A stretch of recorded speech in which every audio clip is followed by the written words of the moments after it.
Here to react is retired four-star general and Fox News senior strategist, General Jack Keane. General, thank you for joining us. You may have heard this breaking news we got from the White House with Jackie. It looks like they have a tentative possible meeting for next week, and the locations are, of course, Rome, but now you've got Hungary, Switzerland, potentially the UAE. What do you make of all of this? Well, obviously, at the meeting that Wickoff had with Putin, he obviously was willing to make some kind of concession. I think a meeting with the president couldn't have been just a physical meeting reinforcing the discussions that they've had in the past by phone, which lasted in some cases for hours, and no progress being made. I don't think the president would stand for that, to travel and come out with the same result. So I think it's pretty obvious that some concession has been made. And what I think the Trump national security team is doing in negotiations with the Russians is trying to really work the details of what that concessions are. What's the framework? What are the conditions surrounding that?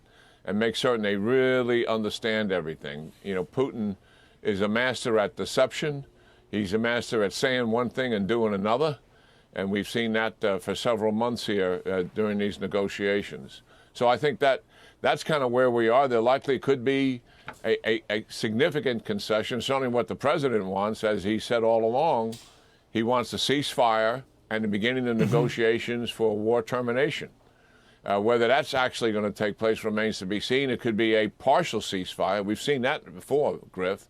An example of something that Putin could put on the table would be no more airstrikes on civilian populations, and no more airstrikes, moratorium completely, withdraw some troops from some portion of Ukraine that he's physically occupying, and make a concession that he'll take control of these other portions of Ukraine. So there's plenty of options in terms of what potential concessions. Certainly the one that Trump wants is ceasefire, begin the negotiation, the end of the war. Yeah, Remains to be seen whether that's really on the table or not. In general, the president has obviously expressed his frustrations with Putin, and he says he wants the killing to stop. But something, to your point, is clearly giving the White House some confidence that Putin may be ready for a peace deal after we are learning that the talks may have hit a bit of a snag after Zelenskyy says that he has to depend on even Parliament to make any land concessions. Well, yeah, there's some political posturing being done there, I think, by President Zelenskyy. This deal initially is going to be made between President Trump and President Putin. That we've known from the outset. Zelensky's already on the table for a ceasefire leading to war termination discussions. He has removed any conditions for doing all of that. And where Zelenskyy will put his foot down, and the United States likely as well, is one, regime change in Ukraine, which Putin wants. Two, he wants all 4 oblasts, even though he doesn't currently occupy all of those 4 oblasts. And he wants the Ukraine military to demilitarize. Yeah. Those are things that just are unacceptable. And we know those are the conditions that have been on the table for some time from Mr. Putin. There seems to be, what I'm encouraged about this, Griff, is Putin seems to be somewhat intimidated by the prospect of sanctions. You know, oil is down, oil revenue, which is what he depends on, is down 17%. That's not due to sanctions, it's due to the reduction of the oil price, worldwide oil price.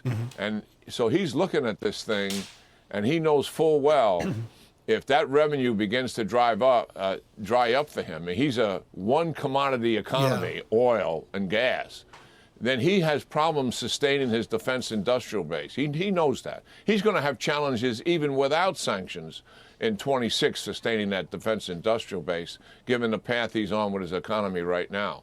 So any further squeeze on him will have its impact, plus we're upgunning Ukraine. So there are things happening here positively in terms of Ukraine and the president and its impact on Putin's decision-making.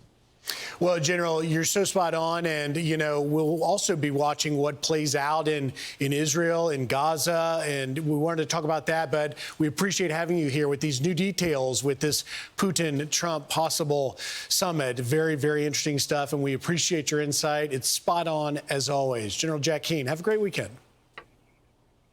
Yeah, you too, guys. You and the team. Thank you. Hey, it's Will Keane. Click here to subscribe to the Fox News channel on YouTube. It's the best way to get our latest interviews and highlights. And click to subscribe to the Will Keane podcast for full episodes right now.